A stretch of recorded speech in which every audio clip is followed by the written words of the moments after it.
All right, hey, what's up, everybody? This is, I guess, a new episode on whatever this stream is for Dorian's mode, but we're going to be calling it "This Machine Kills Fascists." Right now, I have two very good friends on with me, and we're going to be recording about just some basic conversations on building actual constructive, safe environments for activism and for solidarity movements. And I'm going to let my guests introduce themselves, but thank you all for checking in.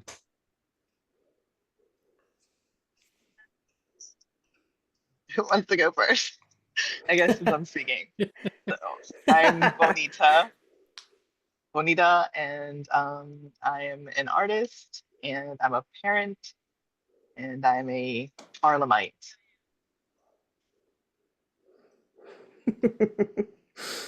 All right, I am Gwenith, and I'm over here in Canada. I'm a theater scholar, theater artist, parent as well, and I guess more of the artivist kind of thing. I don't see how those cannot pair hand in hand. Uh, Everything is political, so yeah, I guess we're here to unpack all of those kind of connections. Yeah. And I'm Dorian Wallace, duh. You're listening on this stream.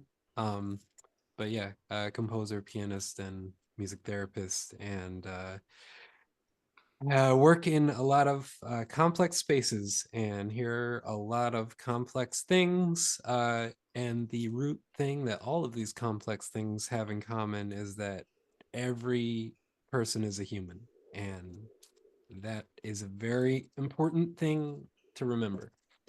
So I guess like one thing that the reason we're doing this is Bonita and I have, we have a lot of conversations, and I'm going to be frank.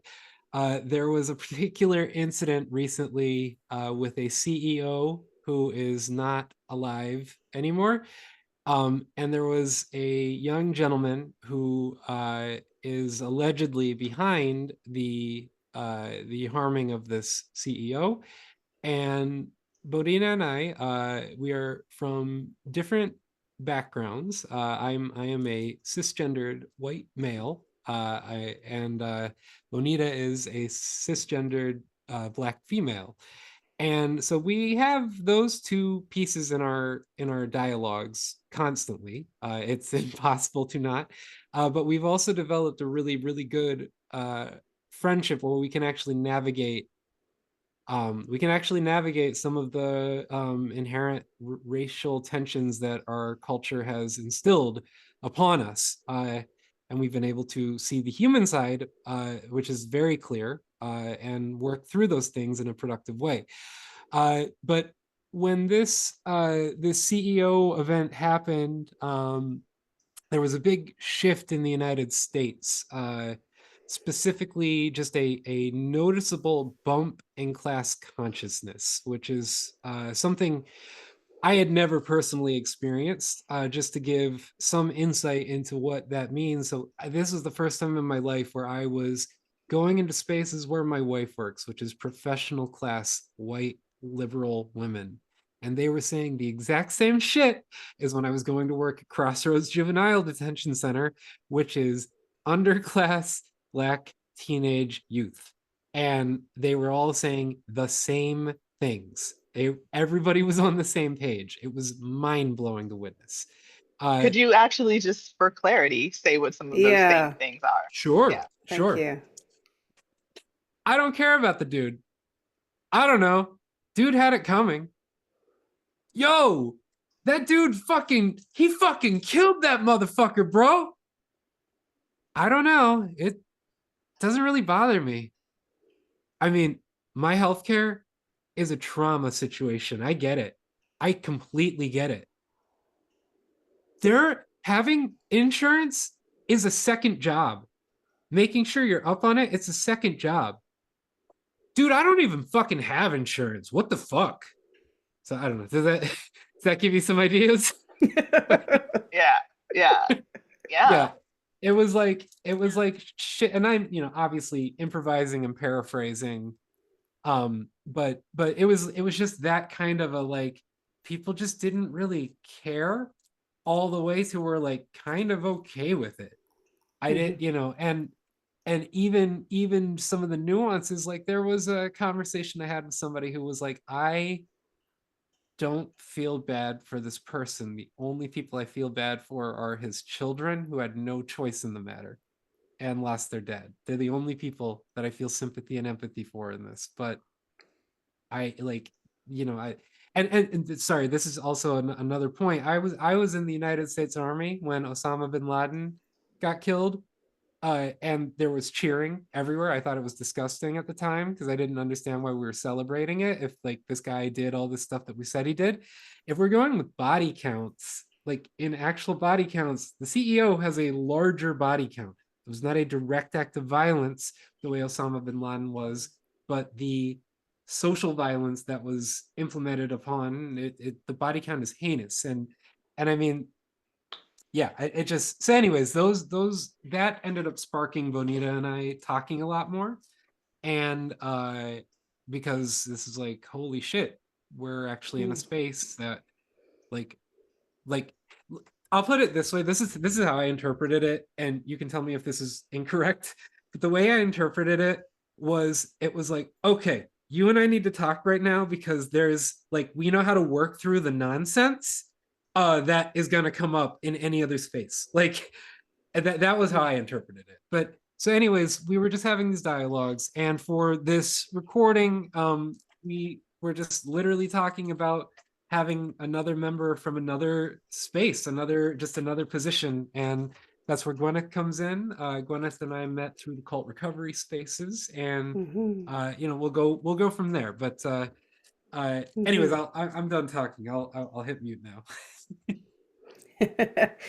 Yeah, I'll add to my positionality. I'm a cult survivor. I specifically came from a spiritual based cult for almost 2 decades of my life. And I've also had cult experience, cult dynamics in abusive relationships, family dynamics, workplaces.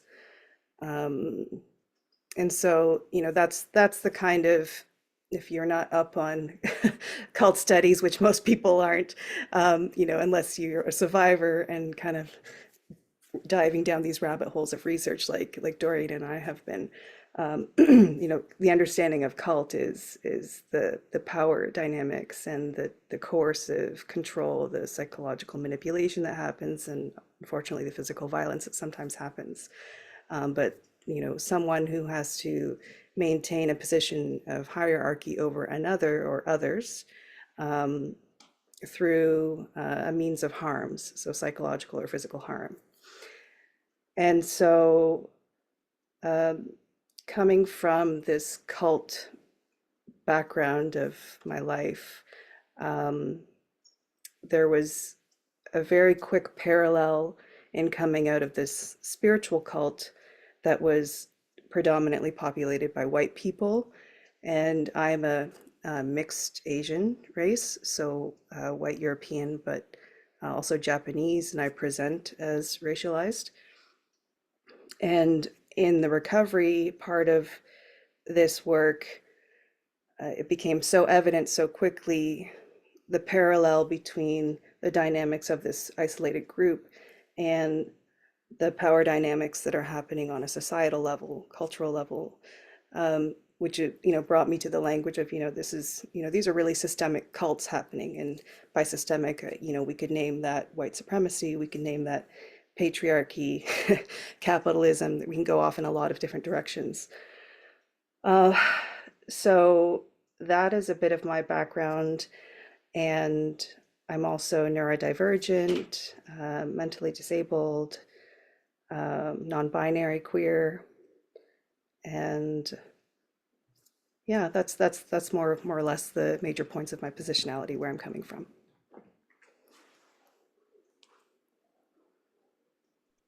Yeah, so when this event happened, when the December 4th event happened, I was one of those people that, I'm usually skeptical at first of everything.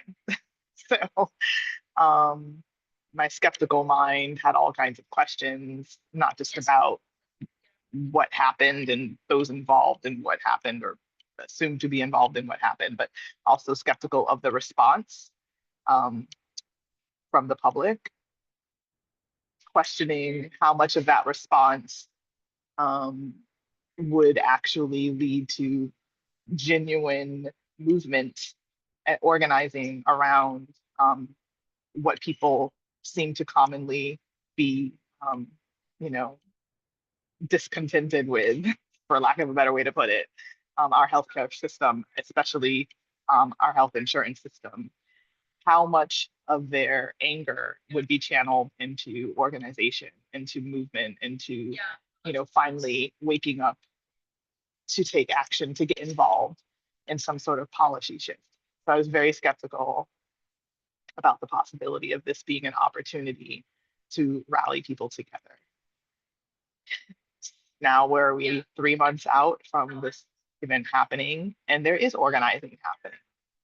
There's a lot of different kinds of organizing happening, though. There's organizing that I think really aims to be productive. And then there's organizing that seems, I'm not a cult expert, but there seems to be some cultish things happening. And yeah, and that's really interesting. I don't know um, how tapped in both of you are with the types of organizing that's happening now as a real result of this. But I've been kind of, I like to infiltrate spaces just to see, how people are thinking, to understand. And it's just really interesting, some of the things that I've been seeing, um, and how, what people are kind of centering their action around. Um, yeah, I don't know. What are your thoughts, or what are your responses to like the public response to what happened in December?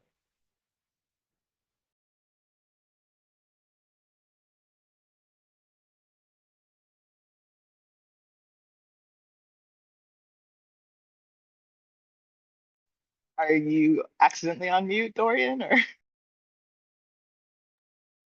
No, I'm gesturing to Gwenith.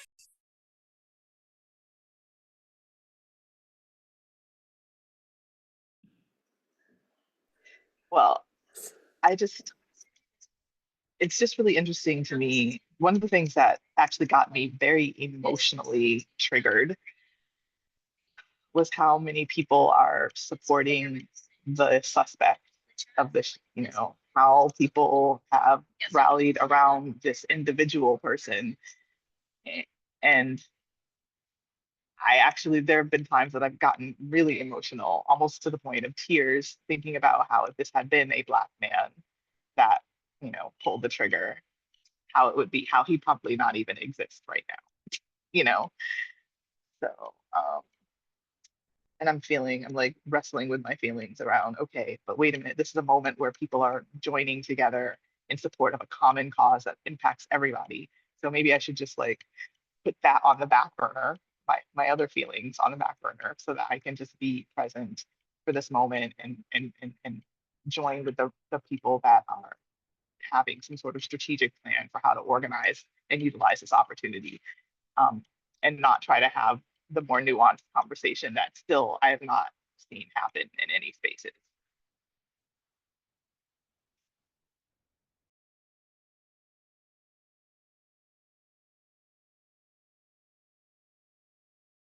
And then there's a question of like, when is the right time to have a more nuanced conversation?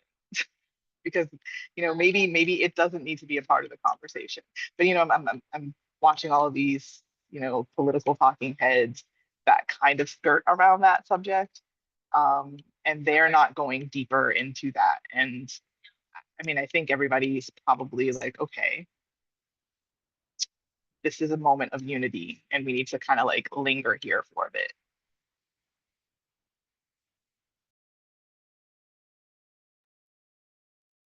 Yeah, and with that lingering, this is actually my friend DeMarisa Steeley jumping on. Hey, I Hey, D. finally get to meet DeMarisa. I'm Peace and excited. blessings, y'all. I'm so sorry. This is me in true DeMarisa fashion. So nice to meet you. I've heard so much about you. Yes, yes. Thank you. Same. I've heard so many wonderful things about the two of you as well. So thank you Yeah. for having me and thank you for your graciousness and spaciousness because I need it on today. We all need it. We all need it. Good.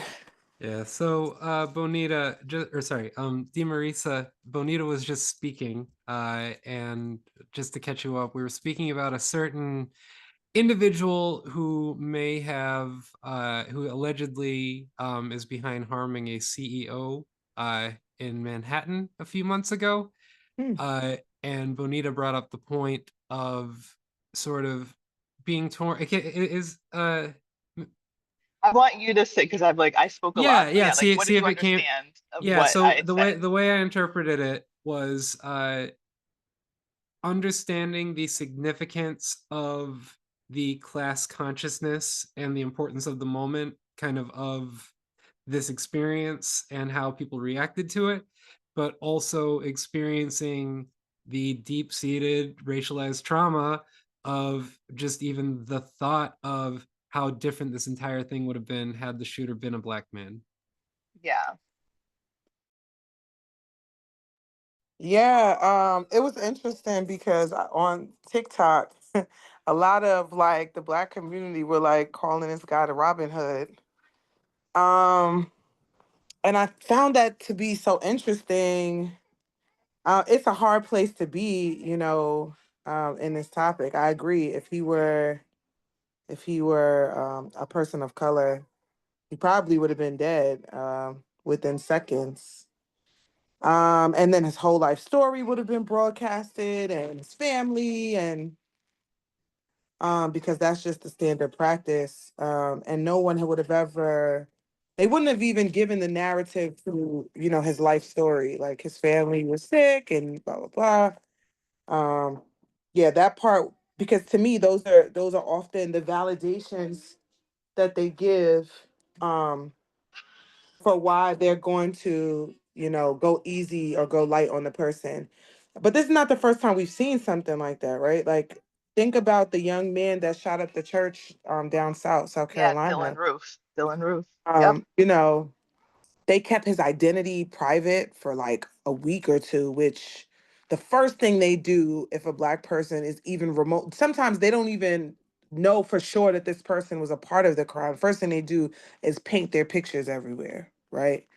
And their family, and all of that. And so, this young man, they kept his identity private. It was said that like the cops interrogated him, but they gave him food and they gave him breaks and they gave him water because they felt, this young person was in distress. Our young people don't get any of that. Oh, you look like the boy they said committed this crime. You're going to Crossroads and so you're gonna sit there for 30 days until we get to court to even prove whether or not you're the right person, right? And then there was the narrative, right? So he was a troubled teen and he was going through this and that, and he suffered from all these ailments, which is true for most black and brown people because we live in psychonecrosis all our lives. So those truths can be said about all of us. So yeah, it was a hard place to be, and I tried to I think what is it, cognitive dissonance is like my way of living. In matters such as these, even the election, I'm just like not even thinking about it, don't want to talk about it. Um, and just hoping that we don't gotta like pack our bags and run to Ghana or something, because yeah, and I'm trying to make my way to do that. Just be prepared. Like, what's the backup plan? Smoking me up out of here, My whole family or is like making a plan. Like we're making a plan. yeah, or like build a bomb shelter like they used to do in the movies and get ready to go underground. But I refuse to give too much thought and energy to this fiasco because it's the norm, it's the regular. And I mean, I'm probably not supposed to say this, and You know, I understand the healthcare guy is a person and somebody's family, but people be doing shady shit. And so you kind of get what you get You and you know don't what get upset. this shit Yeah. was like super offensive because I mean like for many reasons, many reasons, but one of the reactions I heard that there were two reactions that I heard about the shooter and the guy who got killed. uh so number one, I did not see anybody of like normal mental health or average mental like cognitive processing celebrating his death. I saw most people saying they weren't feeling sympathy. Like I didn't feel people being like, I literally, like, even the gangbangers, I didn't hear people being like, yeah, that dude deserved to die. Like I heard people going like, I don't fucking care. But Yep. the two really offensive things about it were, the first one was when Luigi got caught, and the commentary around it was, that's not who you would have expected. And it's like, who the fuck do you, who would you expect to do this? Like who did you expect? And you know, that answer never gets answered. But then the second point that was unbelievably offensive was, somebody said, well, this one was just so shocking because it was on camera. And it was like, bro, every fucking murder on the streets in New York is on camera. You can look up every murder on like that because we've got CCTV. They don't broadcast it to the national press. Like most of the kids that I myself and DeMarisa work with, most of their situations are caught on film because they're outside. Yeah. I've It's watched usually an video. indictment. Yeah. Yeah, yeah, I've watched videos of my kids like do this stuff. So it's just like, it's like, bro, like it's it's just those were two very offensive takeaways just on the initial reaction from it. Right. And this was because this man's life, blatantly, this man's life mattered so much more than everyone else's because he is the CEO of a health insurance company that is extremely profitable and that so many people have a stake in. And then the news media tries to gaslight us. Like, oh, this was a dad, father of two, a married man, father of two. His humanity is, being ignored. It pisses me off. It makes me angry. It makes me angry. In the humanization of, the suspect, Luigi, it makes me angry. It makes me very um, upset when we're hearing about Daniel Penny and Jordan Neely, and people are not extending the same humanity to Jordan Neely. It makes me upset that, you know, in the midst of all of this, Trayvon had a birthday. Trayvon Martin had a birthday. Um, and nobody was like putting his picture everywhere in celebration on social media or anywhere else.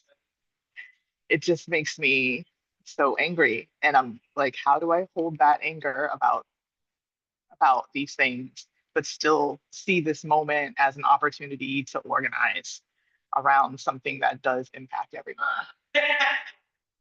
How do I find a place within myself where I, you know, um, cannot let the anger that is bubbling within me about how much anti-Blackness impacts me, my community, the world in such a negative way, um, but we're still not like we're not acknowledging that we're all being gaslit about it, and still know that there are issues that are probably going to impact my community in a more pronounced way than they would others, that I can rally around, like this health insurance issue. And that will still, but it's funny because so this is the thing I keep saying to myself. Health care, health insurance is something that impacts everybody. But I always feel like even if we all rally together to change the system around this, there's always going to be some sort of loophole where we'll still get the short end of the stick. So I don't Yeah. know. That's the thing. But that's why like we have to move in the direction of sustainability, self-sustaining community. Um, we can't keep trying to chisel our space in a system that is not designed for us in the first place.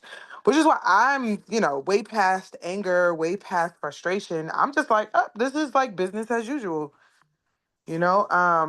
And, I think that's why I've dedicated my life to organizing, and not people, a lot of people in our community will organize as long as the price is right, but understanding that capitalism is a part of the problem, right? Like you can't tell me that you're a community organizer and you're making six figures. Absolutely not. Especially when we know that like the funding structures are racist also. So what did you have to do to get that position? And we're seeing that too, right? Like we have all these cure violence initiatives and all of these credible messenger initiatives and all these things that are supposed to level the playing field or decrease community policing and increase community policing and decrease police policing and police brutality, but all of this shit is funded by the mayor, the same mayor who was like, yeah, we're bringing back stop and frisk. Same mayor who brought So back like, solitary confinement. yeah, like, so Same mayor who's, yeah. we just gotta be okay with not having for a little bit. We gotta be okay with stretching a little, and we gotta rebuild community in a real way, right? Like we gotta start literally adopting people off the street. Oh, let me help you with your stroller. Do you need childcare? Can I support you? Can I cook food for you on Sunday? I got some extra to build relationships, to build community. Because what's happening is the trust. The trust is broken in the Black community, and that's what's stopping us from organizing.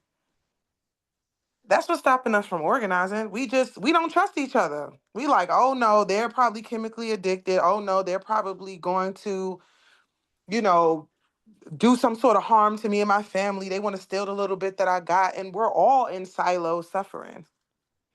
So yeah, Yeah. we can't be surprised still when the prison industrial complex is alive and thriving and has been since slavery. This thing never went away. People have just taken on this mission to ascribe to more whiteness and to be accepted in, Eurocentricity. And that's just not the direction that we need to go. I'm grateful though, because I feel like the pandemic is what shifted people's reality to some degree, because you couldn't depend on the healthcare system. You couldn't depend on the police. You couldn't depend on social service, right? It just wasn't enough provision. And people just intuitively went into their like genetic memory and started going back to their indigenous ways of doing things. That's also why people aren't going to church. People are like, for a whole 2 years, I couldn't get into church, and God, my God, whatever that looks like, still showed up for me. I was still able to we still had food on the table. And I think TikTok, which is why they're so big on like trying to ban it, is because TikTok like has no real restrictions, and so you can research African spirituality. You can research herbs to cure things that you're facing. You can figure out how to use Dr. Sebi's diet and all of those things that have been gatekept from us to keep us relying on the systems. You can learn. A friend of mine just used TikTok to create his defense against the what is it? The what is this thing? Child support system. Created an entire defense and got his whole child support case thrown out from TikTok. Right? I learned how to fight parking tickets from TikTok. So like the veil has been lifted. People are going back to their genetic memory, and they're not relying upon the system. They don't have faith in the system as much. And the last thing I'll say is, the answer is not a Black president either. I never in my life want to see a Black person in office again. Never. Never. You know, and so I think people now are We forced have a to deal long with way the to go. reality. Yeah, Yeah, we have a long way to go before we can I'm like like, not support that. Kamala. Like, she has a Yeah. track record of fucking us up, and you're gonna still be like, I ain't want Kamala because she's Black and she's a woman. No, we are beyond race war and gender war in politics. It is not about that at all. Not about that at all. So yeah, yeah. And I'll yield on that. to put this in, like, to just a literal perspective, this goes to cult dynamics, this goes to neoliberal politics. But who was the guy who ran the vote or die campaign back in the early 2000s? What his name The was, same guy who's Sean in Combs. prison for Yeah. alleged For weird yeah. stuff with Puff baby Daddy oil. ran the vote I or missed die that. campaign Hmm. back in the that, like, South Park has a really funny, like, episode, like, where, like, and I'm like, I understand that, like, this is clowning and there's, like, complications with that in and of itself, but, like, but they did this, like, bit where, like, Puff Daddy shows up with his entourage and it's like vote or die, and, like, you know, like, they're treating it like a gangster movie or something. But the thing, like, watching it now, it's like, oh shit, like, that, like, holy fuck, because he he was literally, like, I consider him a cult leader. Like, he ran his organization the same dynamics that we experience with all these other groups, and yet within the social system he was still trying to support the, you know, using, like, these Black nationalist talking points, like, to really dress up just neoliberal shit, which was basically for him to have power and domination. And yet still the system did not support him enough, because of racial demographics, which is, like, that's one thing that uh that gets brought up, that has started to get brought up, is that he's been committing these crimes for decades.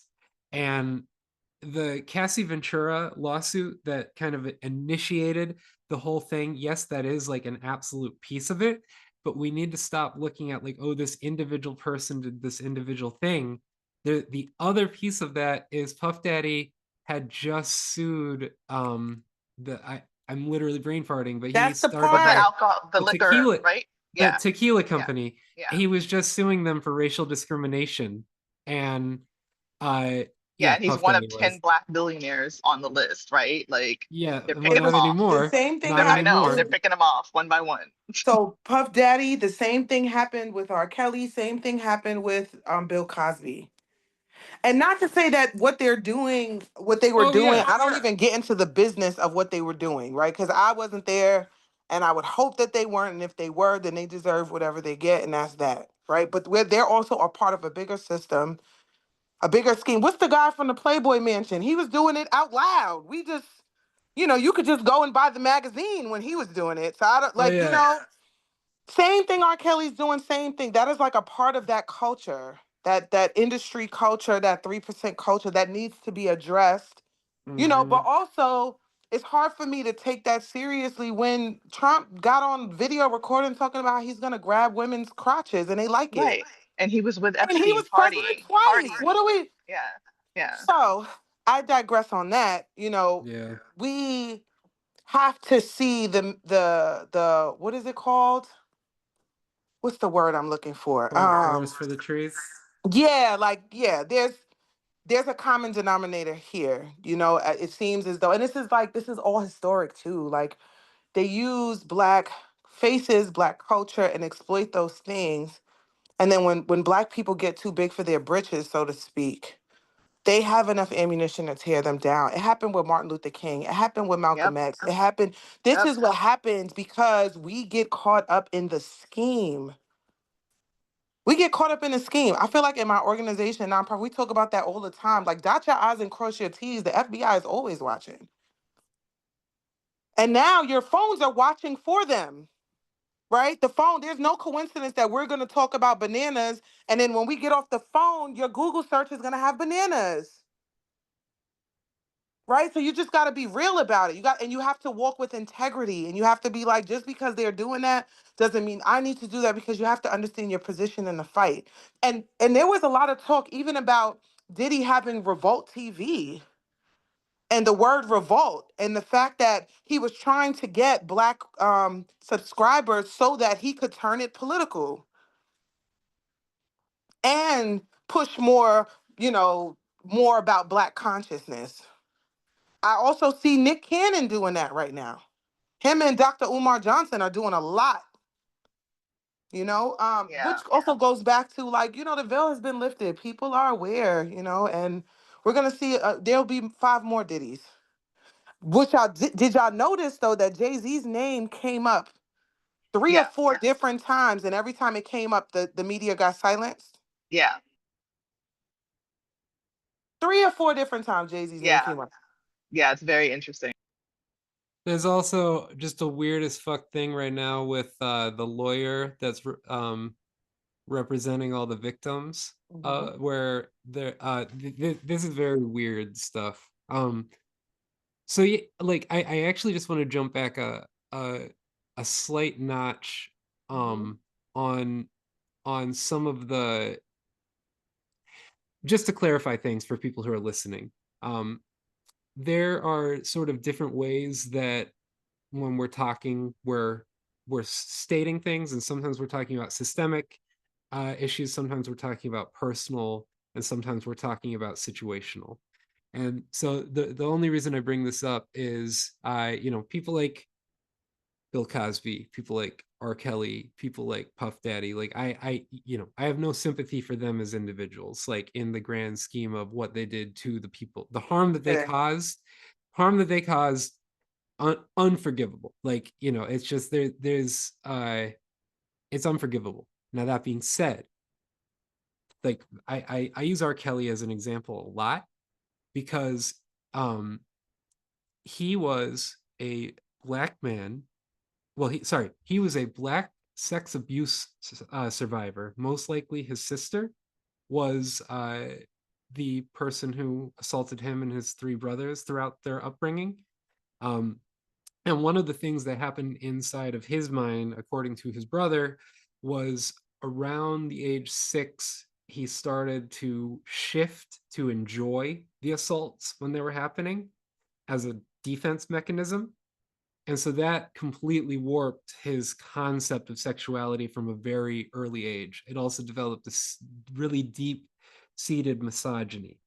Um, Now, that being said, he translated, all of a sudden, he is now in the rare space of being a top selling artist, top, like he's in a space that most people never get to, coming from a place that people from where he's from never get to. Like there's maybe like 5 people, that make it there from any given spot during an era of time.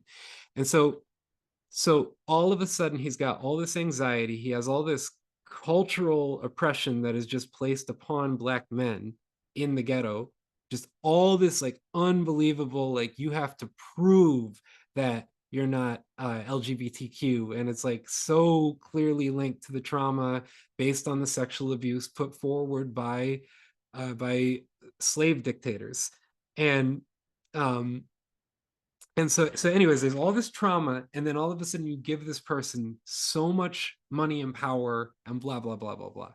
Fast forward, he is he goes to trial. This is for the urination trial, and because of his wealth and power and the fact that his victim was a black woman, and the fact that the victim's father was on his payroll, like there's like a couple of factors to it. The victim's father played guitar for R. Kelly, and that was literally how he made his living.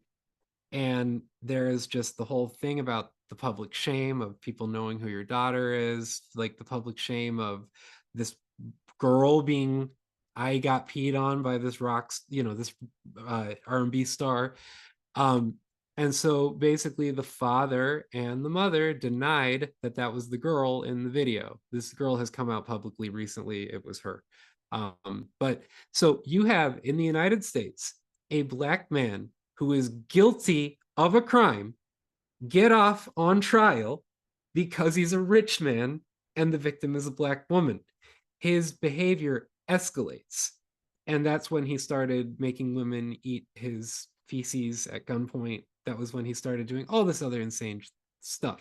So it's like, so I have no, he's part of that small percentage of people that are locked up that, and I was talking to Bonita about this yesterday in a personal conversation, but there's a small percentage of people that are locked up. Jeffrey Epstein, like the people that have just done crimes where it's like serial killers. You meet these people that are like that. It's like, I have no, I've got 99% of the other population, like locked up population, that I got to put my empathy towards. So I'm not going to waste my time on these folks. That being said, there's a much larger systemic issue where it was, why was R. Kelly allowed to get away with certain crimes, but then when it's just so obvious how bad his shit is, like they throw the book at him in like a pretty complex and weird way. But it's just also, why is it that, like, are you telling me that this isn't happening within the white community? Like, look at Nick Carter from the fucking Backstreet Boys. Look at what he's up to. And like, tell me that's not R. Kelly shit. Like, and so it's like, so when we're talking about individually, I don't fucking care about R. Kelly or Bill Cosby or Puff Daddy. Like, all those people can fuck off on an individual level. I'll treat them as a client like I would treat any other client, but they're not the ones I'm gonna put the majority of my effort towards. But we can also look at it as a systemic issue of, why the fuck were these Black men basically supported enough to abuse and serve the top people, in the most disgusting, depraved, weird shit. But then they immediately, get crashing down. They're the first ones to crash down during the Me Too movement. It was Black men and it was Jewish men. And it's just like, are you telling me there's no Anglo-Saxons that are out there committing these crimes? Like, there's Yeah. no Irish, there's I mean, no that brings me, German. yeah, I mean, Weinstein was atrocious, but like his company was one of the ones that were really pressing films that were speaking to a range of, you know, perspectives. So it really, like, yeah, it really sucked because of like he was pushing content that challenged, the mainstream narrative. And so I feel like it's definitely very strategic who they're taking down, um, who they're going after, because we do know that this is happening, and especially in the financial sector. I mean, I have a friend who's a lawyer who had defended some of the most atrocious criminals that got away with it because they're extremely wealthy and they were doing disgusting things to their stepdaughters, their daughters, but these people are the ones that are taking the public fall for a very specific reason. Well, that's the strategy too, right? You put them in the court. What is it? In the black court, the court of black law. I forgot. There's like a phrase for it, but like it's more of a public annihilation, right? Um, and so even in the case of like Diddy, we did see the video of him and Cassie, and I'm sure this is not the first time that this thing surfaced, but they use that to get the public eye, like to get their attention. I'm sorry. And then they just continued on. Everything else was alleged. Like, oh, we alleged, we found this and we're painting it to be this truth. And people just made him guilty before he's still like, I think still trying to appeal his bail. I don't even think the trial has started, but people have already assumed his guilt, which is how the powers that be are able to get these folks, because there's no support, right? We're not rallying around them. And if we're being honest, even in the case of R. Kelly, which I think is heinous, the things that is said that he did, um he's still a person that needs services, right? Like, he's a victim. And sexual assault, especially amongst men in the Black community, is not something we ever talk about. Yep, that is so not spoken about. Never Yeah. talk about, Yep. right? And so we're going to throw him away like we do all of our family members who we feel are, you know, have committed a crime, right? But like most of these things are survival things, you know, and we don't always look at sexual assault from the offender's perspective, because then it puts responsibility back on the community, you know. And folks don't want to, we don't even know how. We don't know There's how to talk around that. We don't know how to support, like, you know, we don't know how to support those conversations. You the want to something, Dorian? yeah. There's a big piece, and I also did want to just give Gwyneth some space if they want to say Yes, anything. please, please. But there is something to almost no, not almost every victim of R. Kelly's, whether one's seen through interviews or spoken to personally, have said that underneath the abuse was a deep hatred towards women. It was like just very apparent that there was just this hatred towards women, specifically just the concept of womanhood. And this, like, honestly, like thinking about this through just the lens of where we're often talking about is like, okay, so how could we address that hatred? Because hatred is not like I am sure everyone on this call has experienced various degrees of feeling hate, and like actually feeling it, and it's a real emotion, and to pretend it doesn't exist is I think does a huge, it harms to, you know, a lot of people to pretend that it doesn't exist, and it also makes it so that we will just, and I'm talking society, the way it's structured, I'm also talking, I'm a white man in this, so of course when I hear things, I'm hearing it in a way that's designed for me to hear it.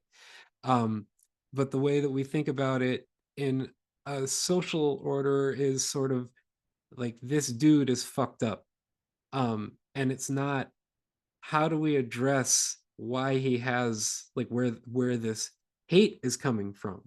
Because the way that I interpret hate is it is often stemming from a very deep loss of a very specific need, um and it is either directed at the completely accurate target, but most of the time it's completely misdirected because people are just not aware of the fact that they're even feeling hatred. And so it just, I don't know. I'll close it at that, but I was just gonna ask if Gwyneth wanted any space for a moment. Yeah, thanks. I'm learning a lot from listening because I'm across the border, and it's fascinating when you're mentioning December 4th. You know, I'm Things like, are really wow, great here okay. in the United States, if you can't tell.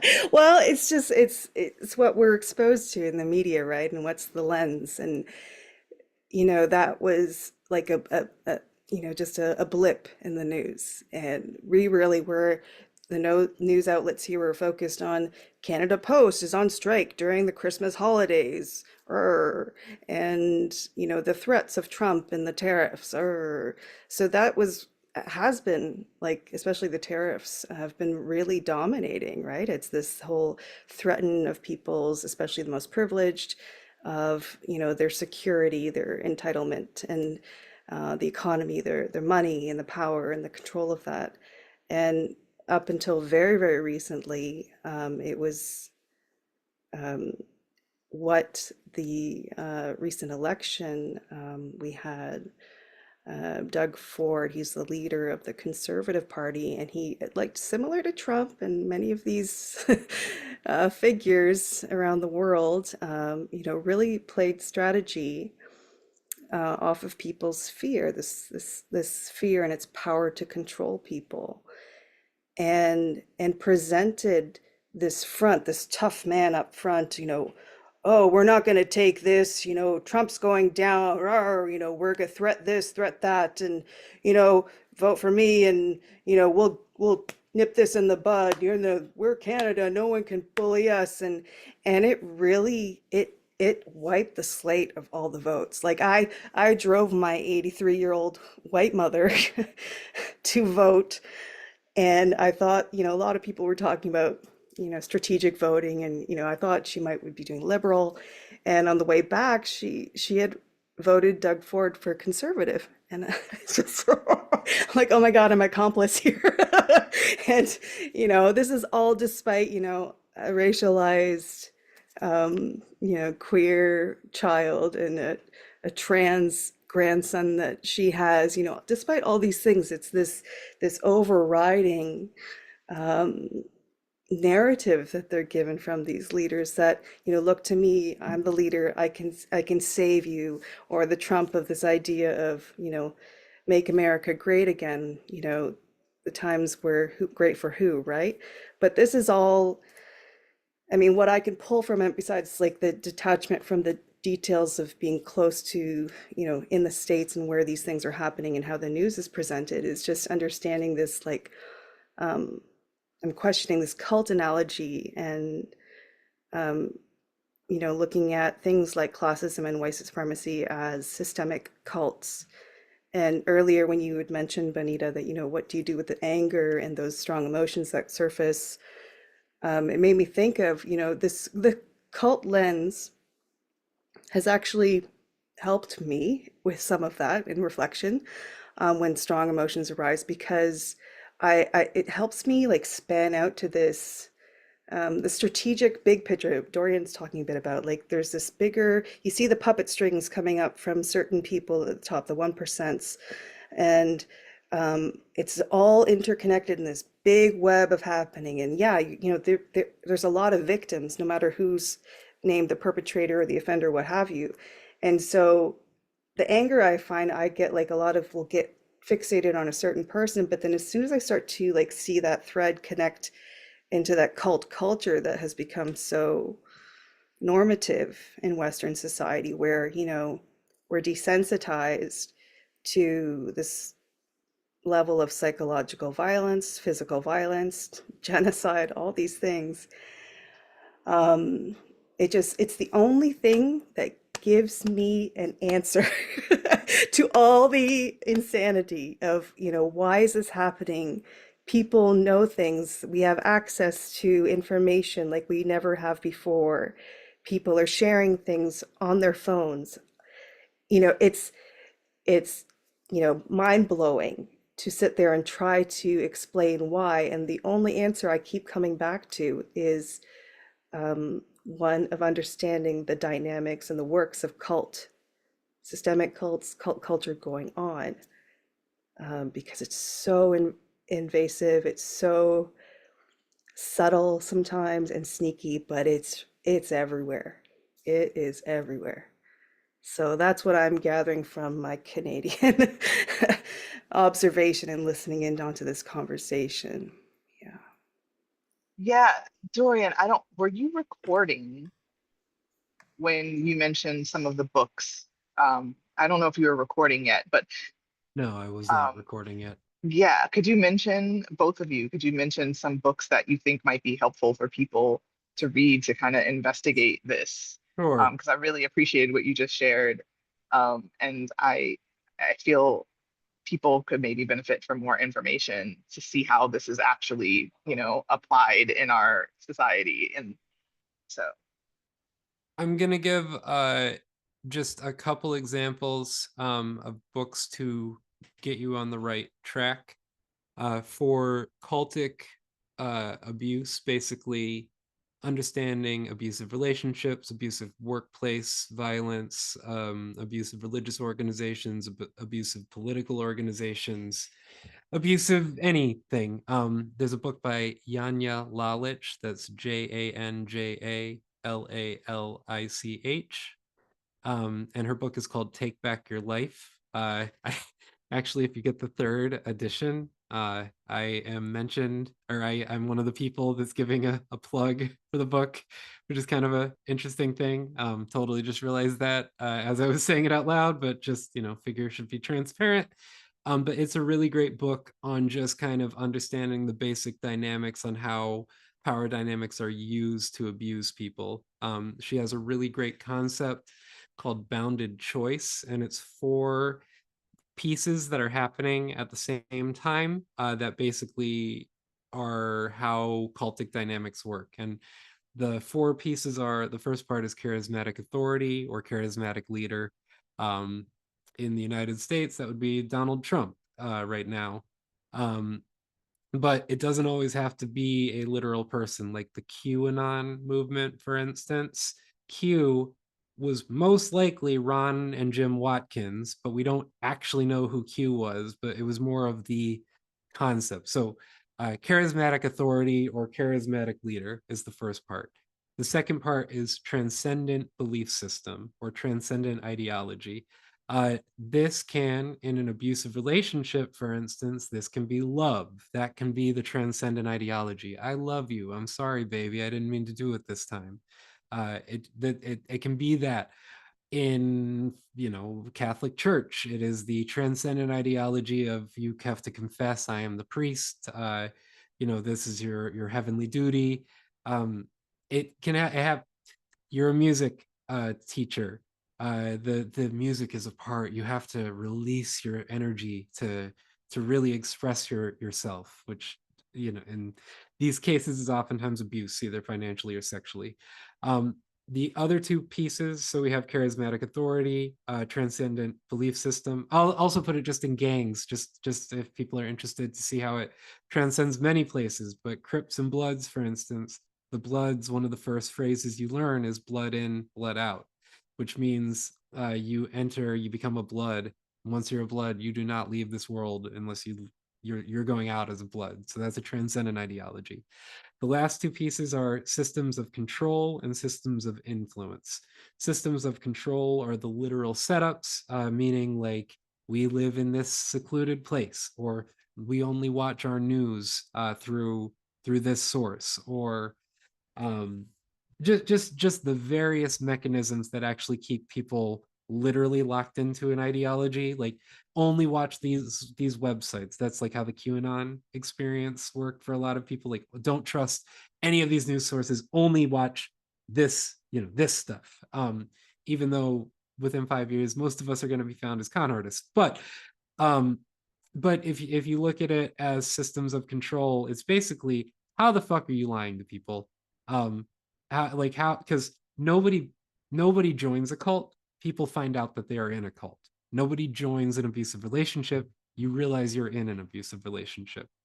um so that's the systems of control. And then systems of influence, this is how communication, the languaging that is taking place. For instance, if we're going to use like historic examples, you change the name of who the person is. And we had the Fuhrer for Germany. We had what was dear leader? What was the term in Italian for Mussolini? Uh, Dear leader, oh my god, I'm brain farting. But there's always a name that's kind of given. Even like this blew my mind because this actually helped me understand the gangs that like people that are in gang involved. They all have street names. They don't use their real names. Like, and it was like, oh my god, you're changing your identity when you're part of the group. Like you're literally doing that. But so anyways, that's the first book. I know that was a long-winded explanation. The second book that I would recommend, and just to be upfront, these are both white women, so there are other perspectives that I think need to be included that I'm just not as aware of at this moment in time. But the second person is the book is called Cultish by Amanda Montell, and it is a linguistic study of how cults use language to manipulate people. And it starts with the most extreme versions of what a cult would be: Charles Manson, Jim Jones, sort of these famous historical sensationalized newsworthy pieces that are cults, all the way down to CrossFit and Soul Cycle. And I translate it to you know, gymnastics coaches or music teachers, or just any kind of place where where a person can be controlled. So the two books, Take Back Your Life and Cultish, would be for studying these dynamics. Thank you. Yeah. That's I think that can be helpful to people so that they Yeah, can start to really recognize, connect the dots. yeah. And But that, oh, go on. I was just gonna ask if Gweneth had any recommendations because I spoke for a moment, and Yeah, didn't. you can finish your thought though, Benita. I can Yeah, chime sorry. Yeah, I didn't mean to interrupt you. in. Well, no, that's fine. You know what? No, Gwen, please, because I'm gonna bring it back to something earlier, that may kind of take us in a different direction. But Okay, gotcha. Yeah, I just wanted to add to that. Well, there is a great podcast, The Deeper Pulse with Candice, which is also a really great educational resource, applying especially cult culture to just the everyday life that we know now and understanding where you can find that. But I'm drawing this back to our idea initially of like, talking about safety and how to create that. But this, you know, especially for the more intersectionally marginalized, like a Black woman, um, this is, I think, really key for being able to identify even more of the red flags that can, again, be just overlooked because it's so normal, it's so insidious, it's so in our everyday, that it can help, pick up these little warning signs of something, that a situation or a person that's, oh, you need to be a little bit more cautious of. And, in terms of cult studies and understanding that for more privileged people, people with, racialized but lighter skin like me or other settlers, like this is to help us dismantle the harm we're inflicting because it's happening whether we know of it or not, especially if we don't know about it. If we're not recognizing that, means we're creating all the more harm and violence. So this is our job to really, be accountable for all of the things that are happening that are, what do we say, wrong or just unjust and violent in this world. We all have a role. And so that's where I'm looking at the cult studies and saying, why, everybody would be kind of more like, cults. Think of the Jonestown cult and like, why would I care about cults and looking into cults? Well, again, this is the world we actually live in. It's a culture we live in. And like Dorian was trying to explain, it's present in everything we experience. Every relationship where there's, two or more people, this is likely to be happening. So to be curious about that, and I think depending on where we are in our positionality, it has different ways of servicing and really helping us. But safety is a big one. thank you for that. Definitely want to check out that podcast that you mentioned. And this is what I was going to bring it back to. Like you kind of started to go there just now. Like at the beginning of our conversation, how do we have these conversations? How to create the safe space. And DeMarisa had said also, we need to cultivate trust within the Black community, but that goes beyond the Black community. We need to cultivate trust in all communities to be able to have these conversations. And I think that's what it comes down to, for us to actually progress, make any kind of movement forward in any kind of positive direction, is like shifting our priority to like really building a culture of trust and community and what it is to be, to show up for each other, to be present, to, as DeMarisa was saying, I think she's gone now, right? Yeah. But Most during DeMarisa exit ever. um I can't wait to have more conversations with her. But just really to show up for each other wholeheartedly, looking out for our neighbors. Um, do we have to continue to live in a system that puts profits over people? You know, how can we shift back to, and because I believe there must have been some point in time, many points in time, where we really were our brothers or sisters keeper, looking after each other's needs, where we didn't have to boil everything down to $1, a profit, or what are we going to get out of a situation? So I don't know, all of these things are I have a what just, couple of thoughts on that, if yeah, you'd yeah, be interested. please. Yeah. Yeah. So what DeMarisa, first off, as y'all can see, she is a just literally like lives in the moment at all places, and I mean this in the most uh unbelievably like a genuine way. If you ever see her in the prison system, it's like watching a magician. She like will just stroll in to like one of the dorms and then run a 3-hour group, and like violence is down 70% for the whole week. It's just like, it's That's ridiculous. Like, amazing. she's I just, love she it. knows people. She taught me how to communicate across class and race lines in a really genuine way. Like one, and if she jumps back on, I texted her. I think, I'm assuming her phone died, to be super honest. But yeah, the way she would always introduce me into spaces, you know, I come in, I'm a white male, and when I'm by myself, not at this point, I can do it now pretty quickly, but and mostly because of what DeMarisa taught me. But it would take me 4 sessions to even get the guys comfortable with me, like to figure out I'm not an undercover cop. That's like literally so often they think I'm an undercover cop, which is like, people that know me, they're like, if you fucking knew, like, like, don't worry, he's not an undercover cop. Um, but oh, yep, here comes DeMarisa. Excellent, perfect timing. We were just talking about you. We're happy you're DeMarisa, back. perfect. That was I'm perfect. back for the sequel. Yeah. So I was just telling them how the way you used to introduce me into rooms at Rikers Island, because we were talking about safety across different spaces, Oh yeah. and so um so when it takes me four or 5 sessions sometimes to get a group comfortable with me. It doesn't happen now I know how to do it very quickly, but when we would go into a room and it was me and DeMarisa, she would just go, yo, what's up, my name's DeMarisa, this is my cousin Dorian, how y'all doing? And people would go, cousin? And she'd go, yeah, what? And they go, all right. And then it was like all of a sudden, whatever that tension was just broken.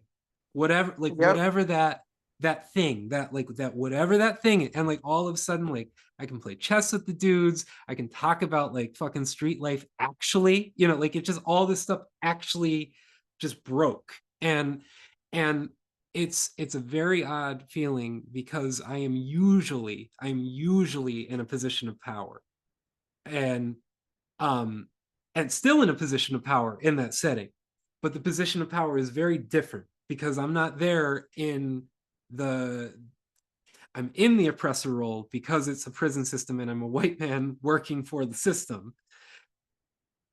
But within the system, we are definitely trying to help the human beings that are trapped inside. And it just, this is the only space where I can probably walk into and feel uncomfortable based on who I am.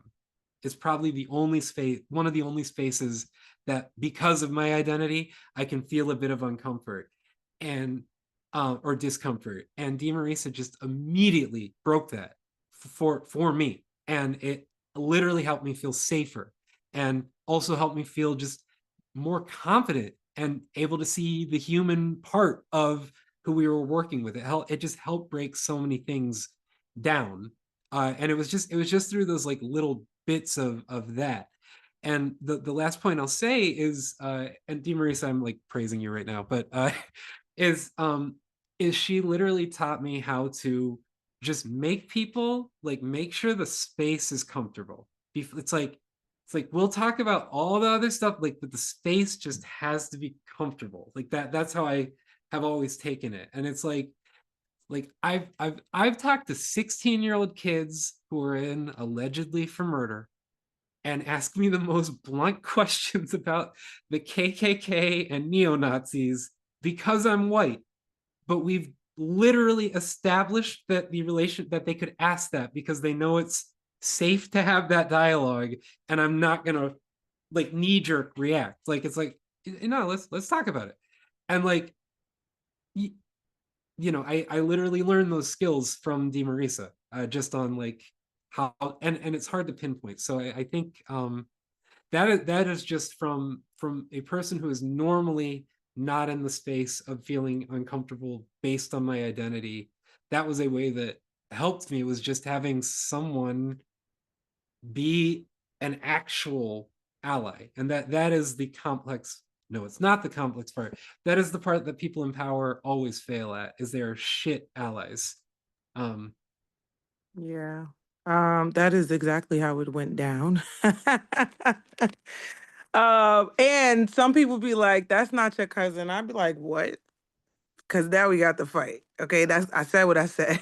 No. Um, yeah, but I think we just learned how to navigate the structures because there were also places where I would have to literally hide behind Dorian and his power, his privilege as a white man. I would literally, there was a moment where I was like giving ideas and the director was like, no, no, we're not doing it. And Dorian was literally like, we actually, we're going to do that. We're okay to fail. And the guy was like, all right, well, I guess y'all just going to do that. I was like, Wow. so then it got to a point where I would just be And the like, all right, group was Dorian. successful, by the way. Yes, Like the yes. idea that we were told was going to fail by the 7-year-old white dude, for running a group with a whole bunch of 19-year-old urban black kids. Like, yeah, it was just like, yeah, dude, like I'm okay. We can fail. Like, that's fine. We didn't fail. I love it. Yeah. And so, but I mean, that's how we had to navigate spaces. And so in one way it's unfortunate because, I wish that incarcerated people haven't had so many negative experiences with service providers or white well-intentioned people or white exploitive people, right? To the point where like someone like Dorian who really, really cares and really, really wants to do the work. Dorian was, to me, much better at like really studying what we were going to do and like having a theoretical framework behind that. I was just like going with what I know, culturally, like this is what I know works, more of in my intuition, whereas Dorian was like reading every day and like practicing how to make beats so that he could teach and like really, and so I thought, while I had the magic to be able to move the room, and it's not, I'm just on my block. That's what I feel like. I grew up, so my parents were affluent, black people, quote unquote. So I was born on Riverside Drive, but my family lived in Grant Projects. That's where I grew up. When my parents died, my mom died, I lived in Grant Projects.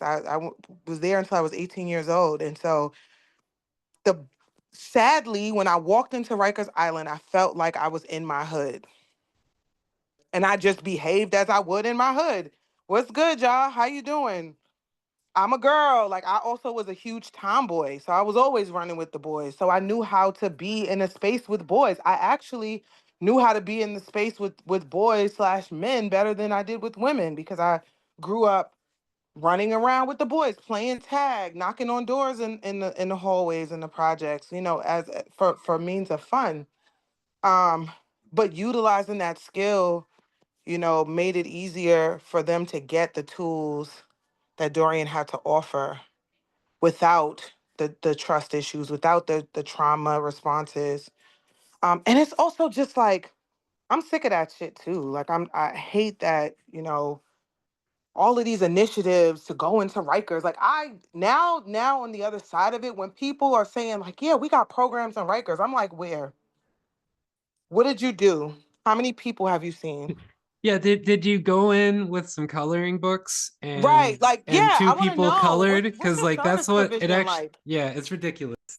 Every time somebody's like, oh, I work for Fortune Society, I'm like, I fucking hate Fortune Society. Don't tell me about Fortune Society. Don't tell me about Exodus. All those programs are bullshit. And the people are like, because we sing their praises, right? They're the ones who were at the beginning of what is this called? What is it? IPV or APV, alternative to prison something initiative, right? They were like the founders of this movement that like coined rehabilitation for people who are incarcerated, but their service provision in Rikers Island specifically is horrible. The people don't want to see them. They're not really, and it's antiquated, right? Like, yeah, you're still teaching people how to write resumes. Like, that's not what they need right now, you know? Um, so yeah, that part. Like, I'm tired of, these nonprofits allegedly going in doing work with folks and who are incarcerated and not really doing the work and getting a stamp of approval and getting all these panels and papers written on them as if they're doing transformative work, and they're not. And then people like Dorian and I were really, really, really doing the work. I still have people from that time who are like hitting me up and trying to find me in life.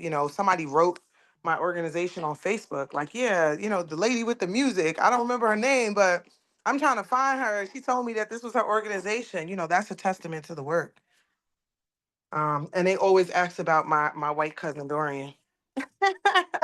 No, but like in all seriousness, like in all actuality, like the relationships that we actually build with the folks that are locked up, like they're like it it got to a point where like the dudes were so comfortable with just our energy that I could literally argue with people about Jay-Z versus Nas, like, and I'd be like someone would say Jay-Z, and I'd say like it's all right to be wrong, like, and by the way, like I don't even know if I stand by that at this point, um, but it was just one of those things where there are so many. I mean this sincerely. There are so many white people who are like they're terrified to have that, like disagreement. Like white liberals are literally they are so scared to make a mistake or to like say the wrong thing, and then they just do all this absolute nonsense to try to like Dumb quote unquote stuff, correct. man. Yeah, it's Dumb this shit. like, and like, we were talking about DEIA earlier, how it's like, yeah, like I mean it's I don't like that it's getting ripped apart right now by Elon Musk. Like I'm not like that's not the way to handle it. Like what he's doing is like it's like when neo-Nazis are anti-war, and it's like because they think the Jews are funding the war, it's just like all right, they're not our allies, y'all. Like um but but but sorry, I lost my train of thought. Sorry, I do this. Train of thought. Can someone sorry, Well, y'all. before it was being said, that people are, they get so they're Oh trying to do yeah, everything right. They're, yeah. the shame that Well, comes up so probably. so the DEIA like initiatives, like when they get like I don't mind the concepts of it. Like I think like sure, like we need to study this stuff. We need to learn this stuff. I mean, we're literally I think all four of us are people that are studying this stuff like on an active level on a daily basis. But there's this corporate impact like version of it that is the most prominent narrative that it literally it makes people angry who have to participate in it. The only people I actually am okay with it is like there's people of color that run these DEI like things and make some money off some corporations. I'm like fucking a do that, make money, like do that. I support that aspect of it. But it also it's not I'm trying to get like to the focus point because I have a very focused spot and I keep losing my train of thought. It'll come back. It'll come back. But it's just there's a level of comfortability that it's not impossible to get to. And oh no, now I remember. Thank you. I'm so sorry. My brain is so scattered. But even like when somebody like I had a friend, African American gentleman, viola player, who just like had all this weird stuff happen to him when he was in the middle of a project and they had to call in these consultants and all this shit. And like in my mind, it's just like, do you normally have to do this when somebody is like kind of bothered by something you said? Like, do you not just say, oh shit, sorry? Like, do you not just do that? Like that's what I do, and it usually resolves everything. Like, this will be my last comment, but my like people in my life, I'm not going to say specifically, other than that I'm related to them, but people in my life will say very generic, generalized things about experiences with offending a Black person that they've met. Like, oh, I said this thing, and just so offended, and it's like, I don't know. Like, I work in mostly Black spaces.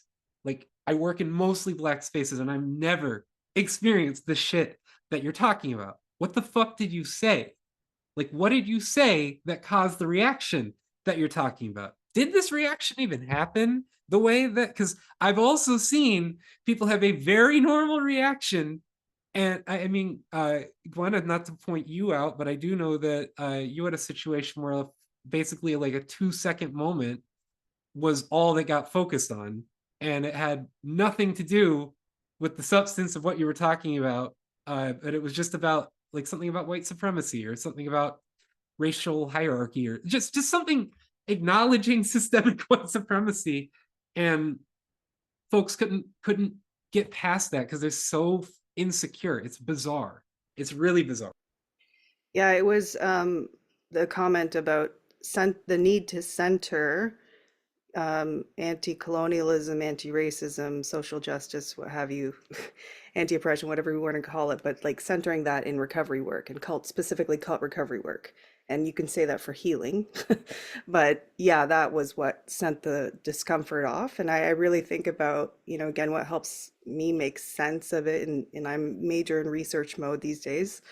So I think of Resmaa Menakem's work, this psychotherapist in My Grandmother's Hands, this book, but addressing this discomfort, and in white bodies or lighter skinned bodies, we can default immediately. We're very reactive when we feel discomfort to go to danger, and this is a threat. And, hence this is the resistance and this fear that we hear so often and this avoidance. But he explains it as, generations upon generations of trauma, intergenerational trauma from implementing white supremacy and not doing the anti-white supremacy work with our whiteness or our lightness. This is what it creates and nurtures in us, is this trauma response. And it's again very culty in that it's not based in logic. It's a very fleeting, strong, and powerful emotion. And we see that in politics, right? The leaders and the politicians really taking advantage of that. Like, people are really riding with their emotions. It's powerful, and you could throw all the logic and evidence and things towards people, but the reactions can still go, just the opposite way. Yeah.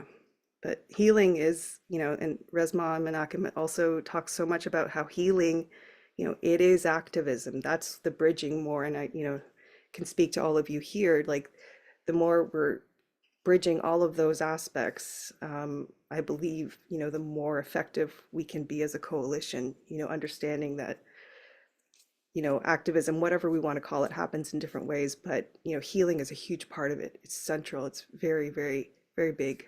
Yeah, I think it is absolutely the most important part. And it makes me sad that there's a lot of people wanting to debunk epigenetic trauma now as something that's not real.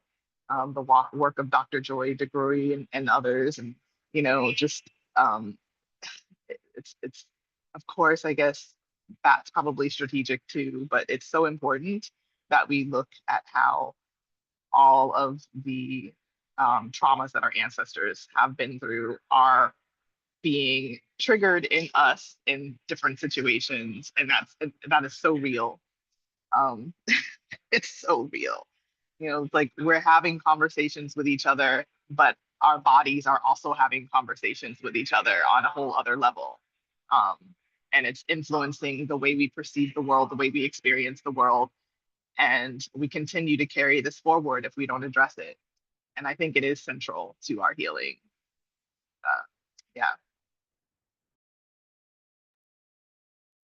DeMarisa, is it cool if if I mention a story that happened between you and me that I don't even know if you know was a learning moment for me?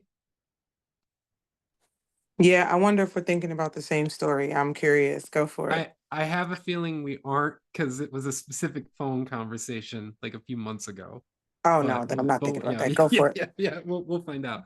But yeah, so a few months ago, something about because my daughter is now going into public school, and we had a conversation about public schools. And DeMarisa said, "What do you think about that?" And I was like, "I want her to go to public school." And DeMarisa, your response, and this isn't exactly what we said, but basically it was basically I came in saying like I really like the idea of public school, and DeMarisa was like, I think homeschooling is the way to go. Public school is a disaster. And I got to sitting with it for like a while, and it was like, holy shit, the public school system is literally built for me. And so I like that's a blind spot that I I'm still like I'm still indoctrinated to these systemic things that I literally had to like come to terms with that my experience is different than other folks, and that meaning that even when I have an internalized solution that makes sense in my mind, it might not even actually make sense because I'm so indoctrinated to just the way of the hegemonic way of thinking. um but anyways, I just thought that was something that happened internally a few months ago, where just it really hit me where our responses to just an entity that exists were just it was like so minor too, like we were literally just talking, but it was like that kind of thing that just like hit me in the brain in such a way where it was like, wow, like we had like a very different, like just the way we spoke about it was very different. And it was like there's reasons for that, there are always reasons for that. And I you know Mhm. and I just think it's worth, I don't even know what the right answer is to this other than that, like The it's right worth answer is that we need to, well, as Black people, we need to build our own yeah. educational institutions.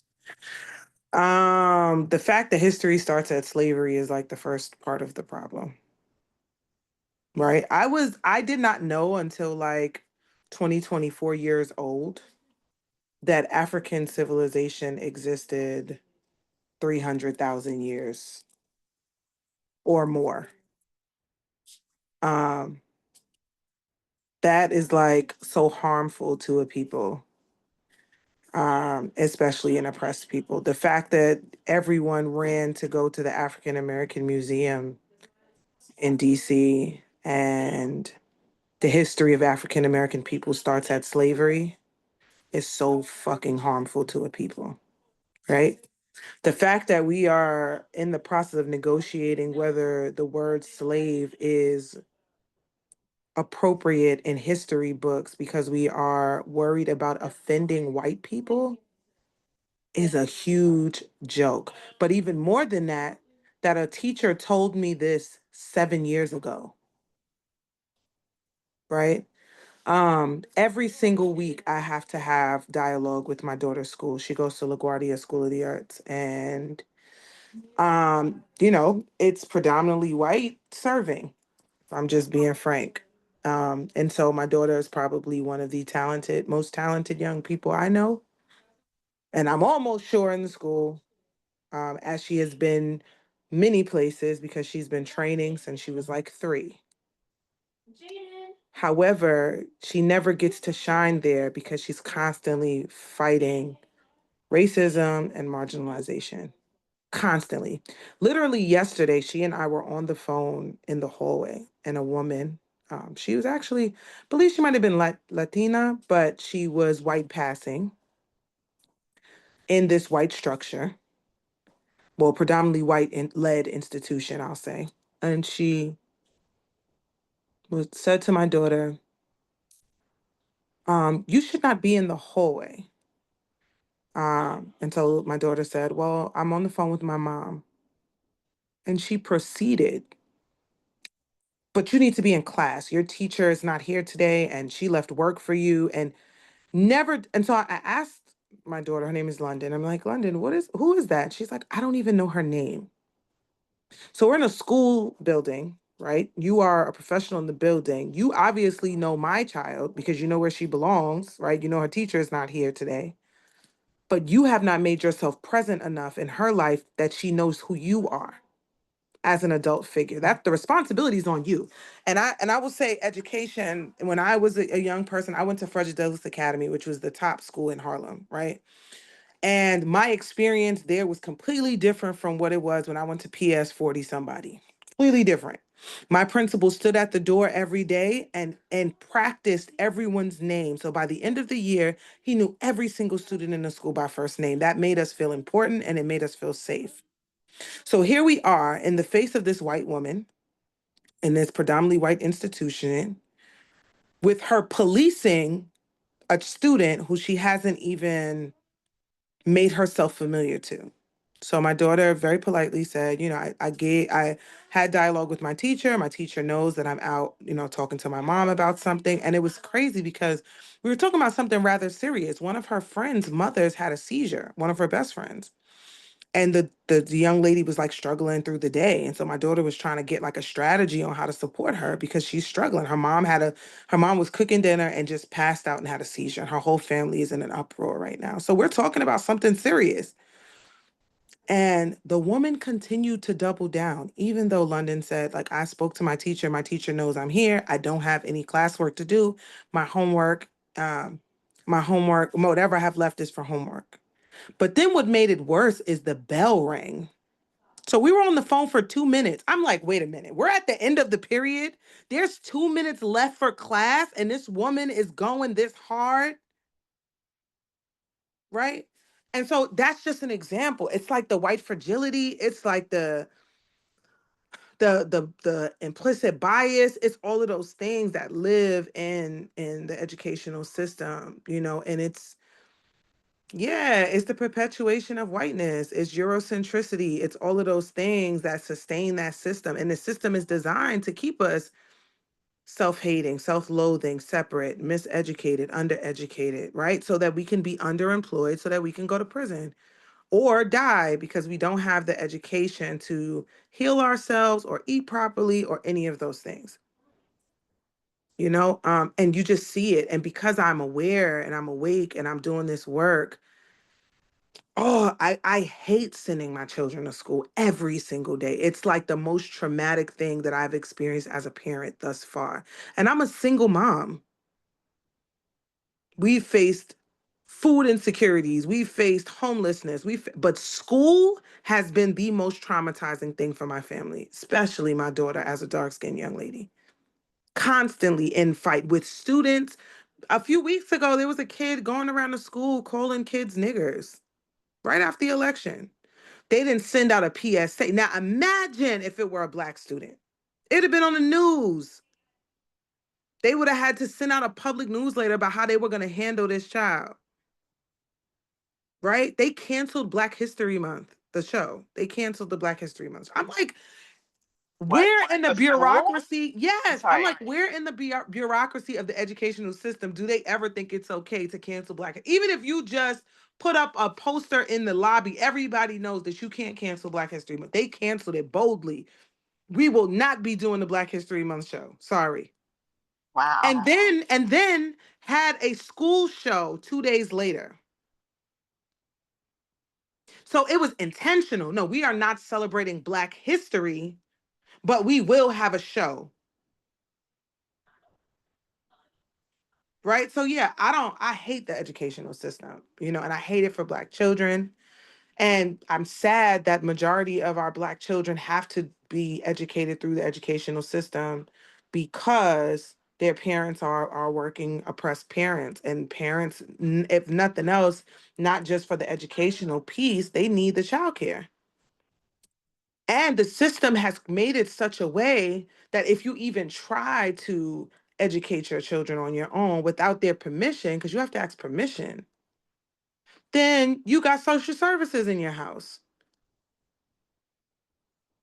I've taken, and again, disproportionately, right? So my daughter has friends whose parents work internationally. So they live here one part of the year and they live somewhere else another part of the year. She's had friends who have left school for 2 and 3 months at a time. And there's no issues. And I've taken them on like educational legacy tours. And I've had all types of ACS threats. I had to explicitly say, like, this part of my child's history, you do not teach, and it is my responsibility to do so. Please do not question my authority as the parent. You can call ACS, BCW, CPS, whoever you may need to call, but it is not a crime for me to educate my child. And so to have to fight against a system that's supposed to be so seamless and supposed to be supportive should not be the plight of any parent, let alone African people, because we got to fight every system. You got to fight social service to get support. You're always in a fight. Every day is a fight. I mean, Yeah. Ugh. there's on a sorry, I don't need to speak.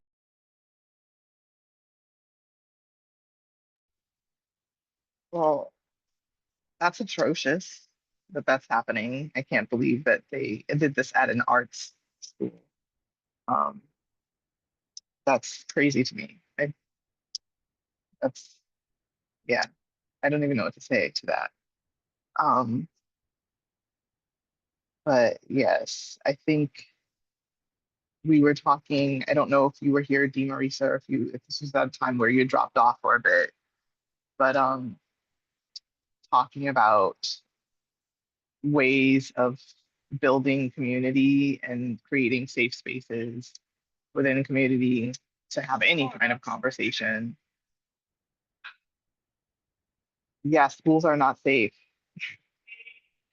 Um, our kids are not, they're not in an environment that will be conducive to them um, learning how not only about, history and other curricula, but like learning how to be with each other. Um, and it's having a devastating impact in addition to the fact that our kids are like hyper consuming social media and they don't know how to be with each other because of that too. It gives me a great amount of anxiety for the future. Oh yes, right, it is 4 p.m. We've been talking for 2 hours, over 2 hours now, since almost 4:15. But hopefully we have another one of these conversations because yeah, like I love what you said earlier, DeMarisa, about, people showing up for their neighbors. Like during the pandemic, they understood they didn't have to subscribe to these systems of capitalism. Like we can look out each other, we can for each other, we can be more communal. Um, how do we start to shift that in a way that it really has an impact on younger generations? And yeah, that's something that I'd love to dig into more um, in other conversations if we have them again. Yeah, yeah. I totally agree. I've been doing a lot of work with young people about trying to understand systems of cooperative economics. Um, and it's hard when people already are rationing a little to get them to understand the importance of sacrificing a little to get a lot more. But we're gonna have to try. And I don't know if that means doing it, showing by example. I mean, I feel like that's what the Black Panthers did, though. They were just like, all right, I mean, the movement wasn't led by the masses, right? It was like the small percentage, but they did enough that it caused a ripple effect. And I think we got to lean back on those learned lessons, which is also why those things are not in our history books, because they don't want us to reestablish cooperative economics. They don't want us, but the rubric is there. So, the Black Panthers, they handed out education. They educated young people. That's how they recruited. Also, we just have to focus our attention on the youth. It may not be in our generation, but if I teach my 1-year-old son and my 12-year-old son and my 13-year-old daughter how to be in community and how to build community, then that will be all they know. And so, maybe by the time I'm an elder, I'll get to see, the surface of that, And the last thing I want to say, and then I'll pass it over to Dorian or Gwyneth, right? Uh, more than this is a physical circumstance, it's a spiritual one. This is like a spiritual death. And when you think about like the way in which white supremacy infiltrates our communities, it starts through school. Because that is the first place that our children go outside of our ecology, school, right? And that's where they start to tell you, you're too loud, you move too much, you have a disability, you're not you're in competition with your peers, you can't be black. Silence that blackness immediately. That's where they teach you how to snap instead of clap. I had an elder tell me, stop that snapping shit. She said, you're talking to that's your, what she said, that's your silent black voice. Why you keep, every time somebody say something that you like, you in your silent black voice, like, no, stop the clap. Yeah, we used to say right on. Like that's where you should be. Where do you learn that? You learn that in school. Walk in the hallway with one finger on your lips. Be quiet. I remember when um charter schools first came in our community and the kids were at the lunch table and they had to be quiet for 30 minutes before they could eat lunch. So I've been quiet in class all day, and then you want me to go and be quiet during my free time where I get to decompress?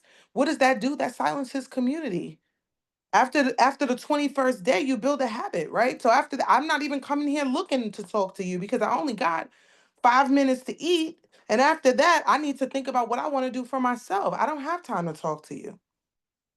You got to put two fingers up when you see your friend in the hallway. That's not how we operate in our communities. We embrace one another. Hey, how you doing? How have you been? That stops us from checking in on each other. So by the time our teenagers are, I mean, our preteens are 12 and 14, we're like, oh, you don't have any friends? Why? Because my whole elementary school time that they were telling me, don't talk, don't communicate, don't be in community. So now I don't know how to, and I haven't built a community for myself. I haven't even had enough practice to do that with courage. And we think it's social media. No, on social media, they're watching the little girlfriends and the boyfriends be couples, and they're watching people with their families. That's what they're watching. And they're idealizing that. But their reality doesn't reflect, and it starts with the school. So, yeah, we have to think about that piece too. We wonder why our young people don't actualize because their spirits are being killed in like the second grade. Everything that's bold about children. You look at your 3-year-olds, your 5-year-olds, they're going to tell you like it is. They're going to boldly and with confidence explore the world. And then by the time they get to second grade, they're scared of everything. Oh no, I don't want people to look at me. Oh, don't. Oh, they're not my friends. I don't like kids. I don't like, yeah, because of school. So yeah, we definitely got to be more critical about where we send our children. We have to stand in solidarity and really build a system that's sustainable and in the interest, of all marginalized people. Yep. And I'll pass.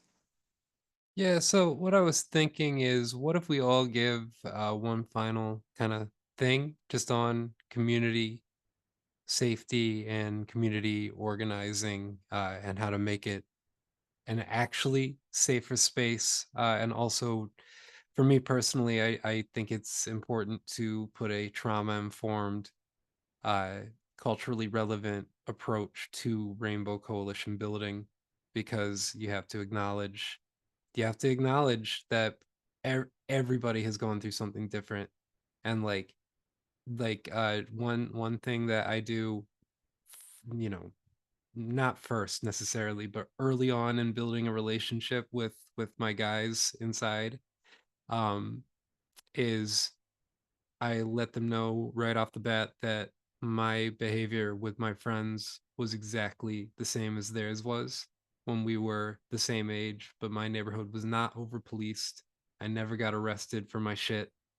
um my one of my closest friends, I always use him as an example, but he robbed a house, literally robbed a house, and got like 4 months because his dad was a priest or a preacher in the area, not priest, minister, and his mom was a lawyer. And so he got 4 months and he's fine now. He's like 35. And so I always emphasize that to the guys early on, that it's like, I'm not judging you for any behavior you have done, because if I was in the same situation, I would be exactly where you are. There's not even a question. It is strictly based on where we were born and what system we were born in. Uh, that is literally the difference. And it doesn't I don't necessarily say it like that blunt, or like that, like languaging. Sometimes my languaging varies. But the point is that I have not had an experience yet where that's gone any kind of bad way.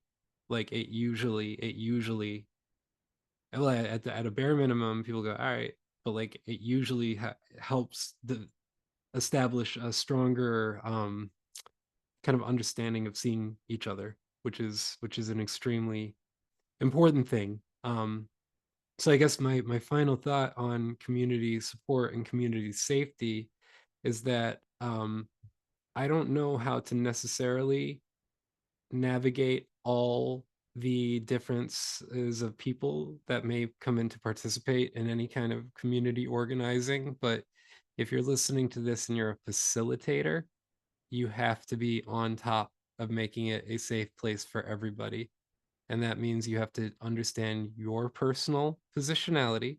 You need to understand that there are voices that are silenced. And so you make sure to point out to people, hey, do you want to say something? DeMarisa, this happened when we were at the Trauma Research Foundation. We spoke at the Trauma Research Foundation Social Justice Summit. And there was an event, a group. This is shocking. I mean, it wasn't shocking to, I bet it's not going to be shocking to anyone on this call, but basically I had done a presentation, something came up about it, asked if there were any questions, people asked questions, and then I went, okay, if you are a person of color or you are a woman, and you have something that you've been wanting to ask but feel like you haven't had the chance yet, please ask. And everybody's hand went up who was a woman in the call or a person of color in the call, or both. And it was just like, it was one of those things where it was like, just by stating it as a facilitator, as a white male facilitator, it opened that space. Now I do that at the beginning of facilitating things. Like, I make sure to go, we're starting like, and I don't make it as a rule, it's a guideline. If you are a person of color, or if you are femme and you are in the space, take into account that this is a safe space for testing the water on things. You will not be judged from me, and I'll make sure that it's a safe place for you. But if you are in that space, try to make a point to speak first.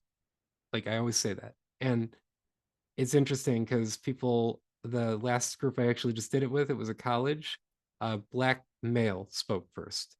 And his comment was, I know I shouldn't speak right now because he's not femme.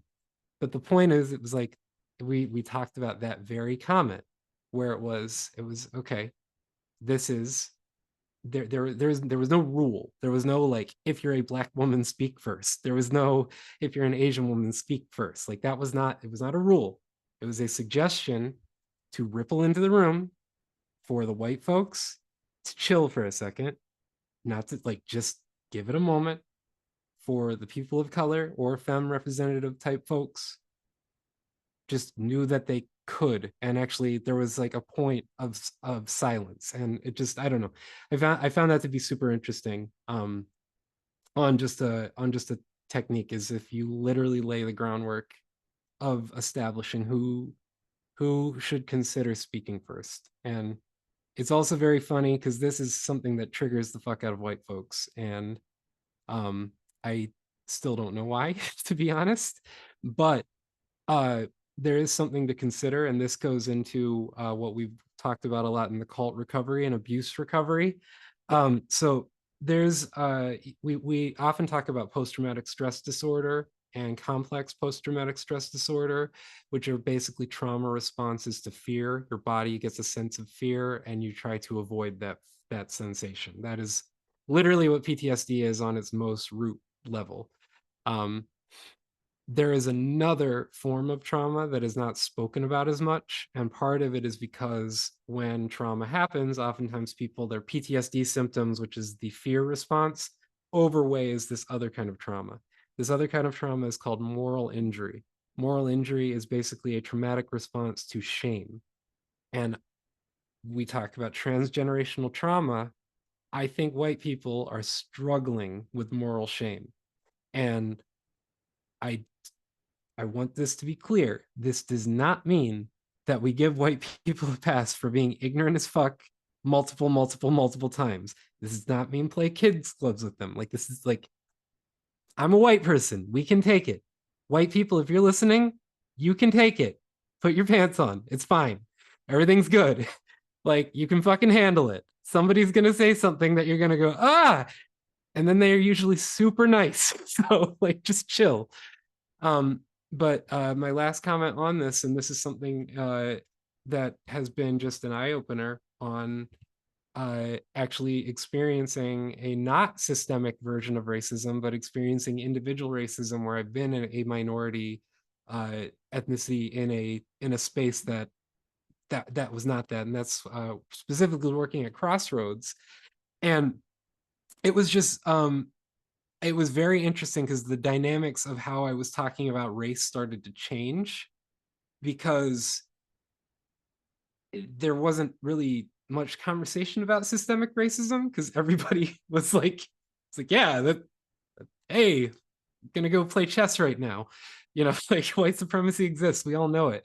And so it literally just having experiences of being in that space. For instance, I've heard people say things like, one of my favorite examples, coworker of mine, she started to reference her yoga pants, and she said, my white girl pants. I'm sorry, Wallace. I didn't mean, I don't mean white girl pants. Like, I don't mean anything by that. And so the reason I'm pointing this one out is a woman, African American descent, basically made a reference to white people, went directly to me, the white person in the space, made sure that I felt comfortable, that I was okay with the comment she said.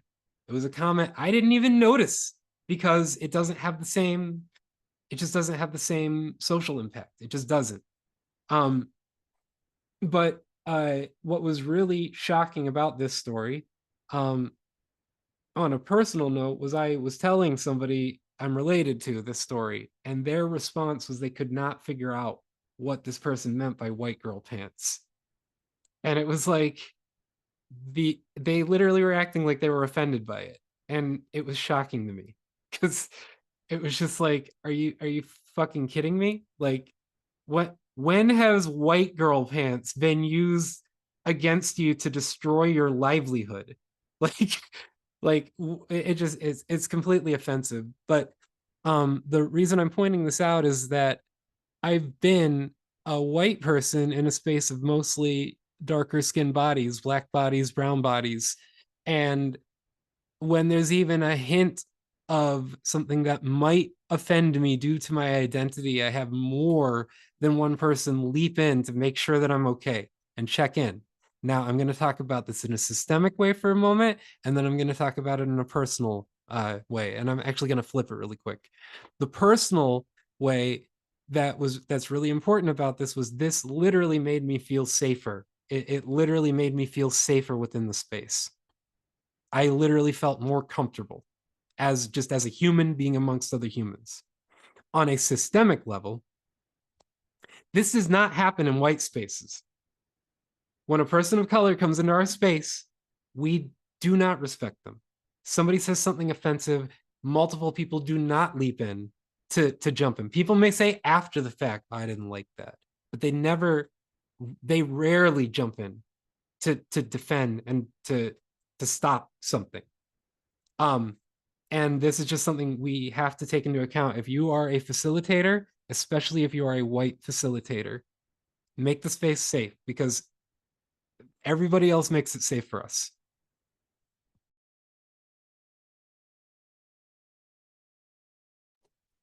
I felt that. Thank you, Dorian. Thank you for dropping it. I'm not gonna say anything here. I'll let you ladies take the floor. Um, but I did want to say something about white girl pants, right? Because I've heard the term. I mean, we Black people always say things are for white people because they are things that have been either marketed around whiteness or are things that have been strategically acknowledged to not be for us. And so it's not to offend or other, it's what we've been told. Like, yeah, Tommy Hilfiger said he don't make clothes for you. So if you have on a Tommy Hilfiger outfit, it's a white girl outfit because it's not made for you. That's what he said explicitly, you know? Or yoga is always marketed as a white woman's activity. So if you're wearing yoga pants, which is probably what she was wearing,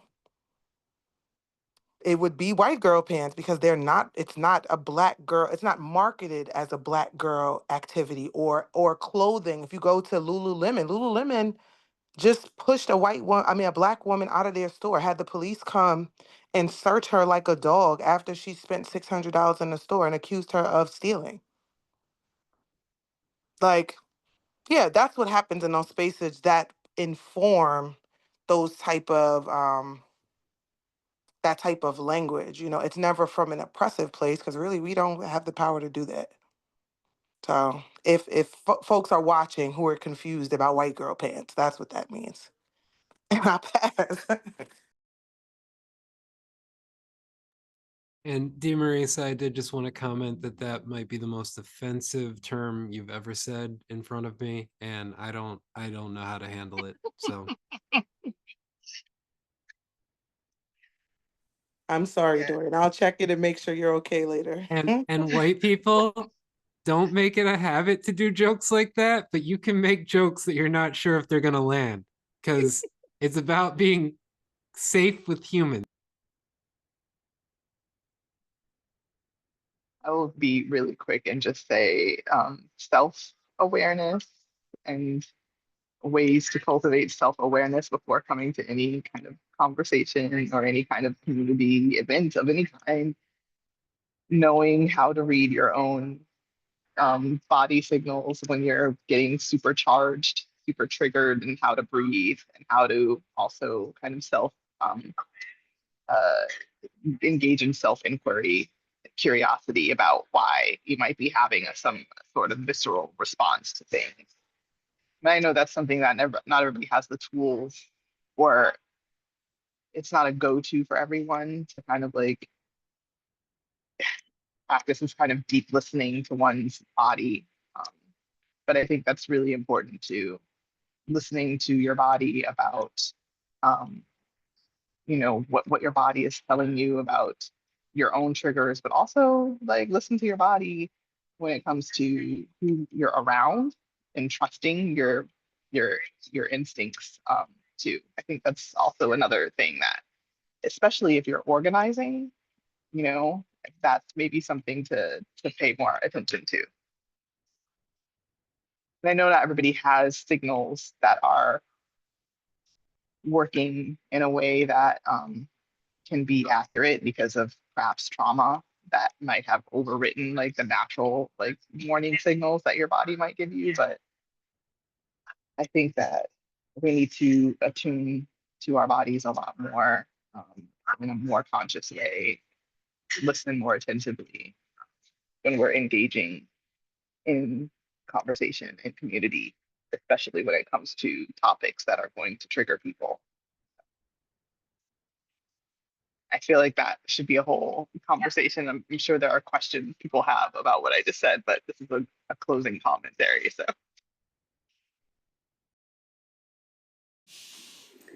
Yeah, that's wonderful. I mean, yeah, I'm aligned with all of what you're saying, everyone here. There's so much that can be said about safety and trust, but I would say in closing, we've been taught, especially the more privileged of us, that safety means something that is actually not safe. Especially the school examples DeMarisa was talking about, where we learn from a very, very early age, or even cellular if you go to intergenerational trauma, That, cult environments, cultic dynamics are community when they're really not, or they're relationships and they're really not. Coercion and the punishment system, reward and punishment, and don't question, stay silent. All of those things we learn very quickly in these institutions and families as well, and to some degree, that is safety when it really is the opposite. And so this connects to what Benita's saying. That kind of ideology, those beliefs that are fed to us in a controlling manner, in a cultic way, they interfere with our inner voice, and they disconnect us from what is really saying this is not safe. you know and again, speaking to the most privileged, because people that aren't the most privileged, they have to learn about safety immediately, and the real safety. And so that's what I would say is, you know, question what we know as safety and what we assume as being trustworthy, even within our own voice and inside of ourselves, and see where that leads you. Yeah, I'm gonna mention one more resource before we cut this, but there's a podcast called Survivors Heal with Oya El Sharil, and she interviews survivors of violent crime, um, from a socialist, liberation, trauma informed, anti abolitionist perspective. It's very good. I forget which episode, but she actually does podcast with a perpetrator of violence and a survivor of violence, on the same episode to discuss it. It's pretty powerful things, and she's also coming from a femme perspective, which for me was very helpful to learn just about traumas that I don't necessarily experience on a day-to-day level in the same way. She's a Black woman as well, just if if that gives some perspective. But Survivors Heal with Oya El Sharil, I think it's only like 12 episodes too. It's just a short series that is about talking to survivors. But yeah, this is right now on the Dorian's Mode stream. We might move it to another spot. I've got to figure all that stuff out after the fact.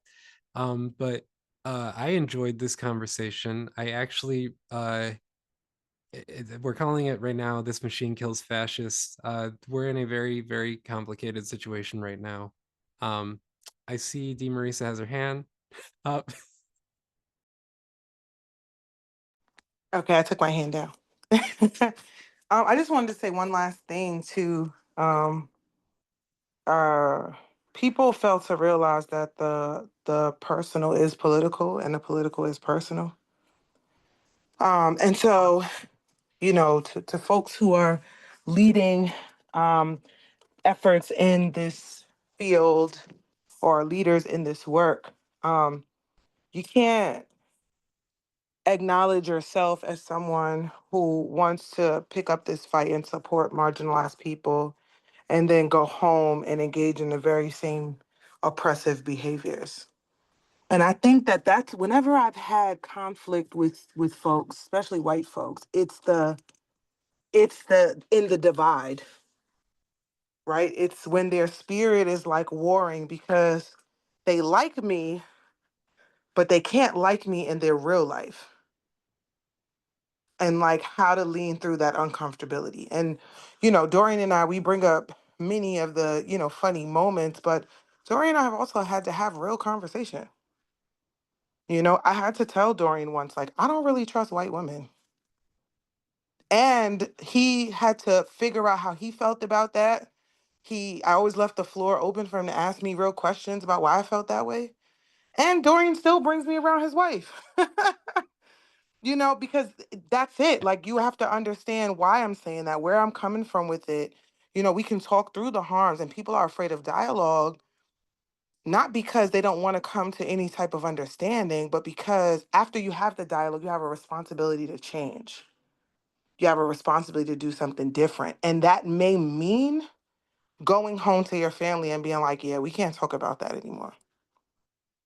No, we're not celebrating Thanksgiving. We can't do that anymore. Right? No, we're like, yeah, you have to have arguments with your parents, with your siblings, with your when they make the black jokes.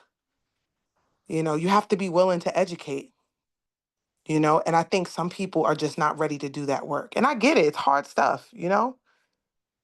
I went to a pro-black event and I brought Dorian there. You know, it wasn't the easiest thing to do. That's my friend though, and he's good Yeah, with it me. was it was a little it was pretty life learning experience. Yeah, like it, you know, but you have to be okay to do those things. You have to be okay to do, you have to be courageous, not just in your service plan and your LOIs and your proposals to get funding, but in the actual work in your real life when you're home with your children. You know, that's the part. And I think that's where the disconnect and the anxiety and the miscommunication comes in because people don't want to be different at home or at Christmas dinner with their families. They want to live two truths and you just can't. So yeah, there I'm done. Yeah. That event, just to give some perspective on it, um, it was a like a Black liberation, Black nationalist, like Juneteenth event, correct? Yep. Yeah, and it was, I mean, it was really amazing, to be honest. But yeah, I got othered a lot in like some pretty interesting ways, and I don't, I'm not saying othered in like I'm saying using that as a literally like neutral term. Like it was the experience. I literally got just out, pointed out a lot. A lot of people came up and very much wanted to talk to me about the very giant white elephant in the room, but didn't know how to say it. It was like just super interesting. Um, and yeah, like for all my white brothers and sisters out there, the event literally opened with a prayer to Elijah Muhammad. So it was, it was one of those events where I was like, okay, no, this is like the real thing. Like I need to like, this is an honor to be here. Like I've been invited into a very sacred, safe space, and I need to treat it exactly like that. Um, and part of the way of treating it sacred and safe is by actually talking to human beings like human beings. And it's like, if you need to talk about the big elephant in the room, like, let's talk about it. Like, if somebody was aggressive to me, that didn't happen once. There was one dude on stage who was aggressive, sort of generally, to sort of whiteness in a way that felt a little beyond systemic critique. Like it went to that like sort of next place of like, I don't know if I want to hang out with that guy ever. But the point of that is that was one person speaking generally. It wasn't at me. It wasn't to me. It wasn't about me.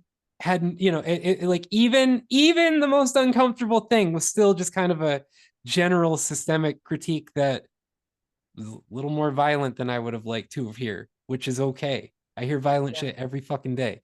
Like, I don't know.